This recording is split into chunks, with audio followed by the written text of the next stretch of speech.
안녕하세요. 이제 제 나이 30대 초반이 되었는데요. 결혼 전 남자친구를 만날 때부터 지금 제 옆에 있는 남자친구의 아빠, 그러니까 시아버지와의 관계에 대한 인생 스토리를 들려드리고자 이렇게 사연을 보내게 되었습니다. 저는 그 당시 20대 후반으로 어느 중견 회사에 취직을 해서 열심히 일을 하고 있었는데 그 회사에 자주 오던 영업사원을 만나게 되었어요. 발주 담당이 저였기 때문에 그 영업사원과 자주 보게 되다 보니 자연스럽게 가까워지기 시작했습니다. 그 영업사원은 저에게 관심 있어 하는 행동과 표현들을 많이 했었고 사귀자는 고백으로 인해 연인 사이가 되었습니다. 남자친구는 저의 이상형도 아니었고 성격도 저와 잘 맞지는 않았지만 그래도 음식 취향과 속궁합이 너무 잘 맞았기 때문에 만남을 유지할 수 있었습니다. 사귄 지 8개월쯤 되었을 무렵 남자친구는 자기 집안 이야기를 해주었어요. 형제가 둘인데 위에는 2살 많은 형이 있고 형은 결혼을 해서 아버지와 함께 아버지 댁에서 살고 있다고 했습니다. 어머니는 췌장암 말기라서 시한부 인생을 사시며 요양원에 계시고 아버지는 바람기가 좀 있으셔서 예쁜 여자들을 좋아하는데 그 중에서도 글래머러스한 예쁜 여자를 특히 좋아하시고 그 예쁜 여자들하고 놀 때는 적당히 돈을 쓰시면서 인생을 즐기며 사신다는 거예요. 그리고 수시로 여자들을 바꾸며 생활하고 그 여자들도 6개월 이상은 절대 안 사귀신다고 하더라고요.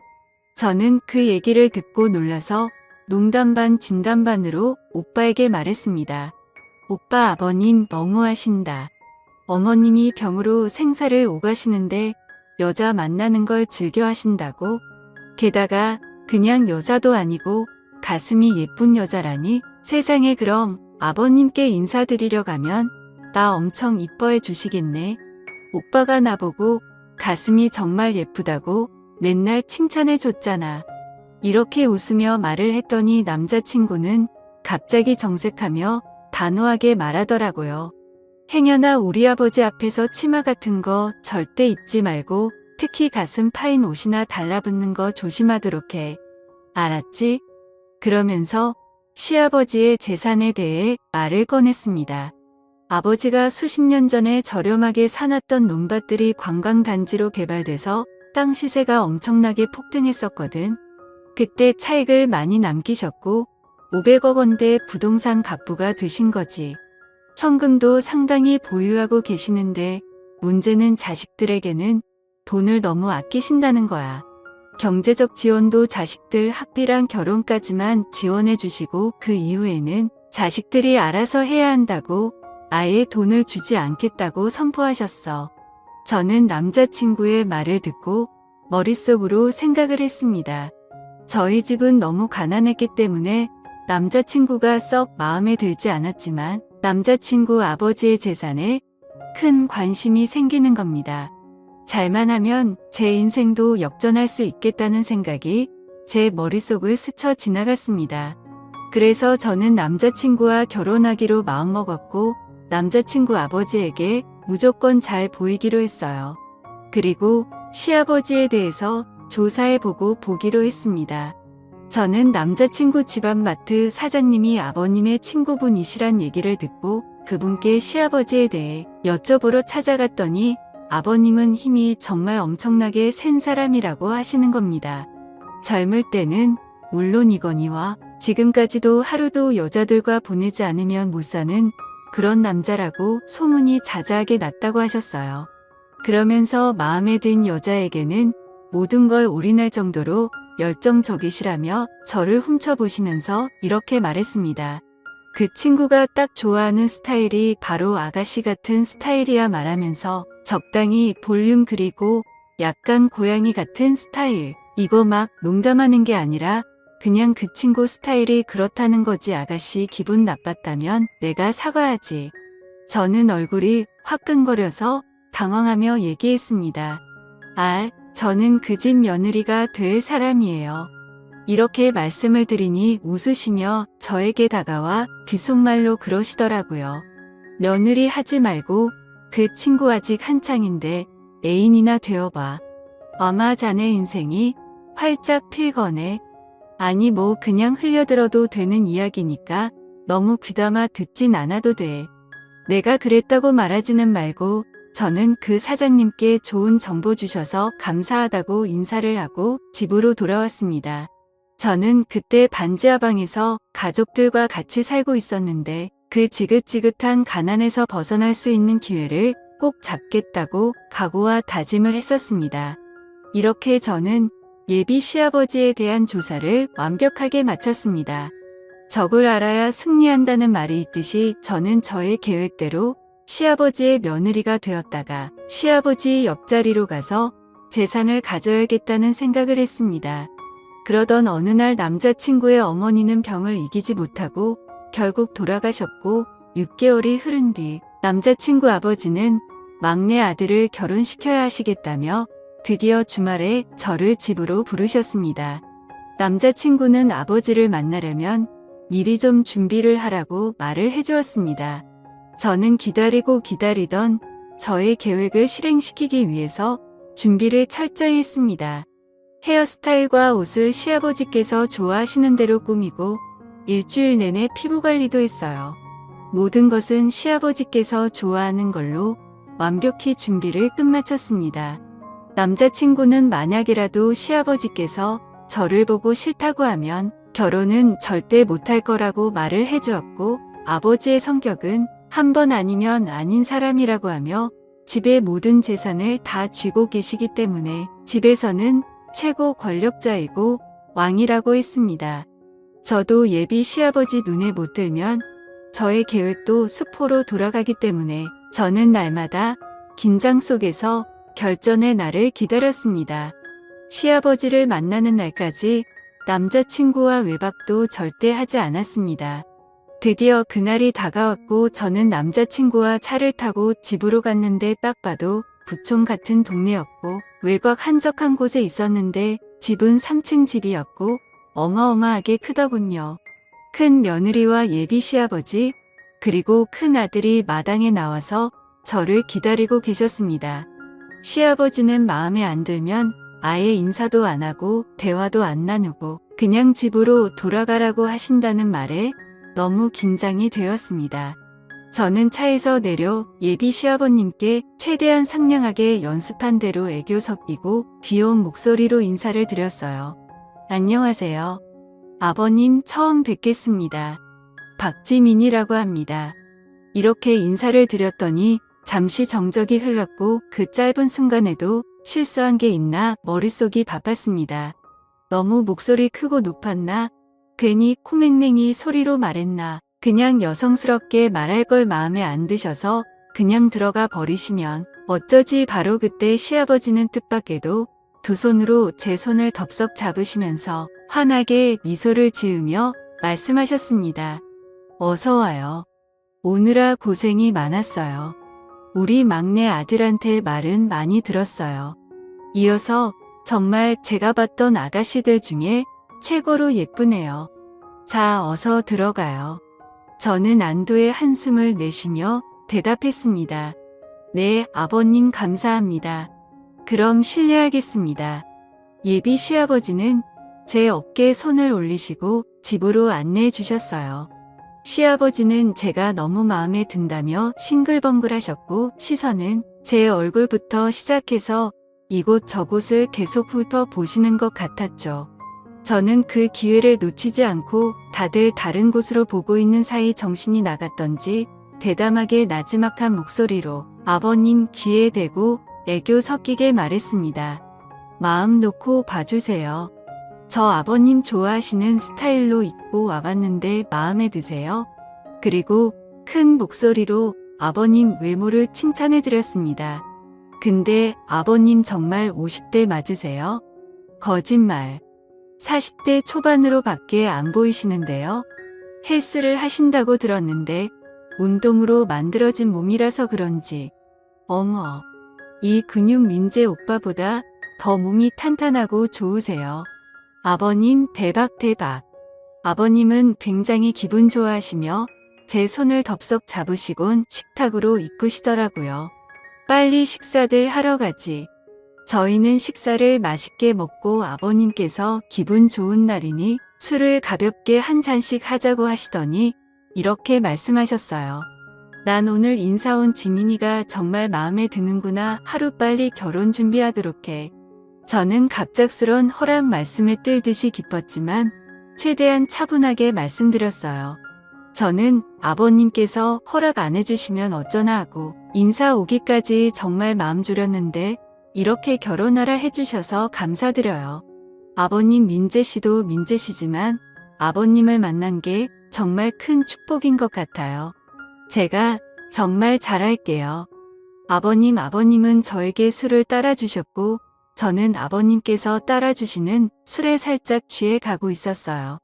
저는 첫 만남이라 실수를 안 하기 위해 어느 정도 선까지만 술을 마시고 그 이상은 마시지 않았어요. 아버님은 저와 대화가 잘 된다면서 지금까지 자기가 만난 여자들 중에서 제가 최고라고 해주셨고 다시 한번 우리 식구가 된 걸 환영하고 고맙다고 하며 제 등을 두드려 주시고 앞으로 행복한 일들만 있을 거라고 해주셨습니다.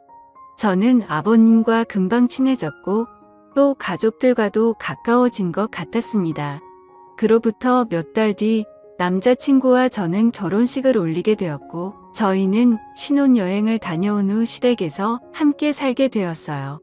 집이 크니 한 층씩 사용을 하였고 아버님은 저에게 하시는 모든 행동들이 자식들한테 하는 것보다 더 잘해주시고 그 예뻐해 주셨고 사랑을 듬뿍 주셨습니다.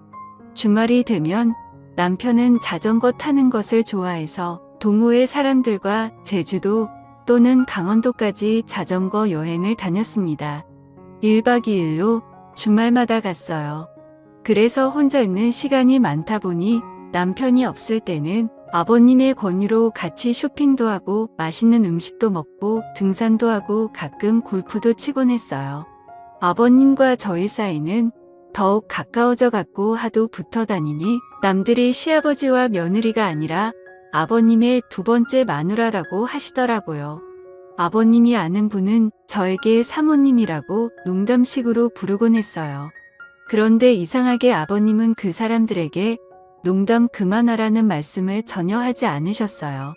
그러던 어느 날 저는 아버님과 술을 한잔하면서 아버님에게 부탁이 있다고 말씀을 드리니 아버님은 제 부탁이면 다 들어주겠다고 말해보라고 하셨습니다. 저 아버님 사실 요즘 너무 행복한데 마음 한구석은 항상 친정 식구들 걱정이 되거든요. 저만 이렇게 좋은 집에서 아버님 덕에 호강하면서 사는데 저의 친정 식구들은 반지하 방에서 고생하고 있으니 마음이 불편해서요. 염치 없지만 아버님께서 조금만 도와주시면 안 될까요? 이런 말씀드려서 죄송해요, 아버님. 이렇게 애교 섞인 목소리로 부탁을 드렸더니 아버님은 기다렸다는 듯이 말씀하시더라고요. 그래, 우리 며느리 걱정이 많았지. 안 그래도 다 끝내놓고 깜짝 선물로 너한테 말해주려고 했었다. 착한 우리 며느리가 친정 걱정을 왜 안 하겠나 싶어서 내가 준비 다 해뒀지. 이미 마음 평대 아파트로 준비를 다 해놨고 지금 살림살이 넣고 있으니 다음 주에 사돈 어른과 동생들이 이사만 하시면 되겠구나.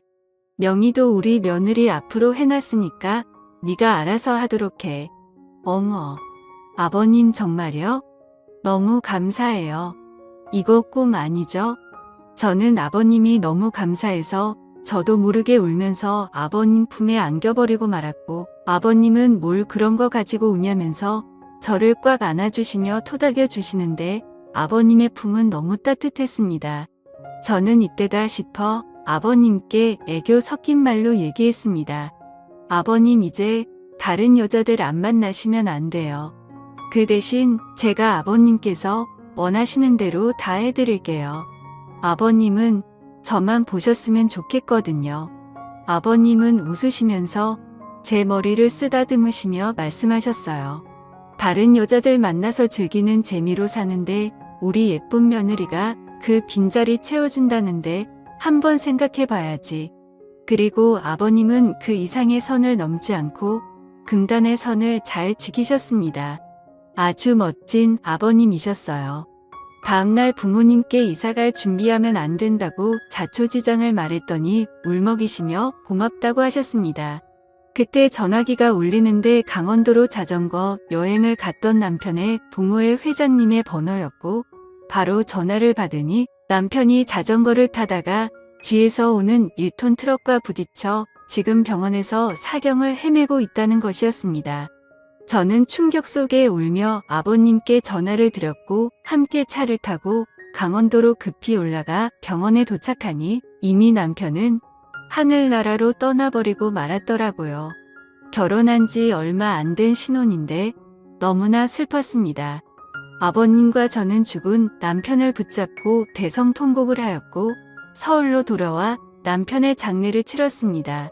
저는 30대 초반의 젊은 나이에 혼자가 되어버리고 말았습니다. 막상 남편이 너무 일찍 저 세상으로 가버려서인지 저는 이제 어떻게 살아야 할지 막막하더라고요. 그 순간에도 제가 세웠던 계획에 차질이 생기지 않을까 하는 못된 걱정도 들었어요. 아버님께서 갑자기 제가 마음에 안 든다며 집에서 나가라고 하실지도 모르고 빈털터리로 쫓겨날 것 같았습니다. 남편은 가진 돈도 별로 없었기 때문에 당장은 아버님 댁에서 살 수밖에 없었거든요. 그때 아버님은 저를 부르시더니 이렇게 말씀하셨어요. 내 남편은 널 놔두고 하늘로 갔지만 이제부터 내가 너의 남편 역할을 할 테니 이 집을 절대 나가지 말고 여기서 나랑 같이 살도록 하자. 저는 제가 하고 싶었던 말을 아버님께서 말씀해 주셔서 안도하며 그 말씀을 듣자마자 아버님 품에 안기면서 얘기했습니다. 어머, 아버님. 너무 감사해요. 제가 잘할게요. 아버님, 지금 살고 있는 집은 큰아들에게 주고 다른 집이 하나 있으니 그곳에 가서 같이 살자고 했습니다. 그렇게 남편이 죽고 1년이 지난 후에 아버님과 함께 새로운 집으로 이사를 가게 되었죠. 그 집은 지금 살고 있는 집보다 비교가 안 될 정도로 더 크고 웅장한 집이었습니다. 아버님은 이미 저하고 살 수 있도록 저에게 맞게 인테리어와 가구를 해놓으셨더라고요. 저에게 선물로 주는 거라고 하셨고 이 집에서 같이 잘 살아보자고 하셨습니다. 아버님은 남편이 죽고 2년 동안 서로 조심하였고 그냥 며느리와 시아버지 그 이상에서는 절대 넘지를 않았습니다. 그게 하늘로 간 남편에 대한 마지막 예의라고 생각했기 때문입니다. 1년이 조금 지난 어느 날 아버님 술을 한잔하며 앞으로의 계획에 대해 이야기를 하게 되었는데 이런저런 이야기를 하며 술을 한 잔 두 잔 마시다 보니 살짝 취기가 올라왔습니다. 그렇게 저와 아버님은 시아버지와 며느리의 사이를 넘어서 남자와 여자의 그런 사이가 되어버리고 말았습니다. 아버님은 갑자기 저를 쳐다보더니 잠시 정적이 흘렀습니다. 그 침묵 속에서 제가 먼저 속마음을 말씀드렸어요. 아버님을 앞으로 한 남자로 아버님만 바라보고 사랑할 거예요. 이제부터 시아버지 말고 제 남자가 되어주세요. 그래 주실 거죠? 그러자 아버님이 미소 지으시며 말씀하시더라고요. 내가 원했던 게 바로 그거야. 나도 평생 너 하나만을 바라보고 사랑해 줄 거다. 전에 만나던 주변 여자들은 예전에 다 정리했으니까 걱정 말고 나도 이제는 너만 볼 거야. 그럼 저 이제부터 오빠라고 부를래요. 오빠라고 불러드린다고 하니 아버님은 너무나 좋아하시더라고요. 제가 30대 초반이고 오빠는 50대 중반이니 나이 차이는 22살밖에 차이 나지 않으니 딱 좋았어요. 오빠는 저에게 그냥 자기야라고 부르겠다고 하길래 저는 이름을 몇 년간 계속 불렀으니 이제부터 자기야라고 불러달라고 했습니다. 그랬더니 아주 스윗하게 불러주더라고요. 아버님은 50대 나이셨지만 여러 여자들을 만나셨던 이유가 있었더라고요. 자상함과 배려, 그리고 가장 중요한 것까지 모든 부분에서 저를 만족시켜 주셨어요. 그리고 사돈집 사정이 어려우니 매월 생활비로 300만 원씩 주면 어떻게 있냐고 하더라고요. 저는 오빠에게 성의를 조금만 더 보여달라고 했습니다. 역시나 통이 큰 오빠는 기분이다 알았어 하며 500만 원씩 저희 집에 생활비로 보내겠다고 했어요. 제가 결혼 전 계획했던 대로 시아버지를 내 남자로 만들었고 앞으로 재산도 차지하게 될 것이며 인생 역전을 했습니다. 저는 제 진심을 담아서 오빠에게 사랑한다고 여러 번 말을 했고 오빠 역시 저에게 사랑한다고 수없이 말을 해주었습니다. 남들은 저희들에게 며느리와 시아버지가 붙어 먹었다고 욕을 하시겠지만 이렇게 되어버린 걸 어떻게 하겠어요. 우리 주변에 은근히 이런 일이 정말 많이 벌어질 거라고 저는 생각합니다. 여러분들도 이해해 주시길 바라요. 그리고 다시는 지하 단칸방 삶을 살아가고 싶진 않은 제 마음도 알아주세요. 오빠와 저는 이왕 이렇게 된 거 행복하게 잘 살아볼 테니 욕보다는 응원 말씀 부탁드려요. 제 사연을 읽어주셔서 감사합니다. 오늘의 사연은 여기까지입니다. 구독과 좋아요, 알림 설정 부탁드립니다.